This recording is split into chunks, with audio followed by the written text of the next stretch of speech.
నిన్న నా మీద సోషల్ మీడియాలో వచ్చినది మళ్ళీ బీఆర్ఎస్ పార్టీలోకి వెళ్తున్నదన్నమాట అబద్ధం. ఎందుకంటే ఒక్కసారి నేను డెసిషన్ చేసి భద్రాచలం అభివృద్ధి కొరకు కాంగ్రెస్ పార్టీ అయితే అభివృద్ధి చెందుద్దని ఏదైతే నా గురువు గారైన పొంగులేటి శ్రీనివాసరెడ్డి గారి ద్వారా నేను కాంగ్రెస్ పార్టీలో జాయిన్ అయ్యాను.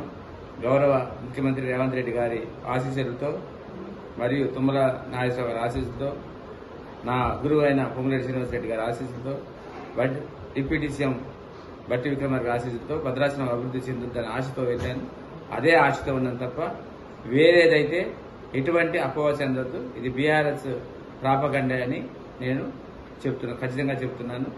ఇంకా ఒక్కసారి జీవితంలో నేను తీసుకున్న స్టెప్ని మళ్ళీ తీసుకొని మరి నా రాజకీయ భవిష్యత్తు ఉందా లేదని తెలియదు కానీ ప్రజల అభివృద్ధి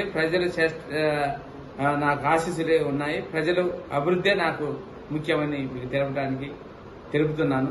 మీరు ఎటువంటి అపోహ చెందితే నేను కాంగ్రెస్ పార్టీని కొనసాగుతున్నాను.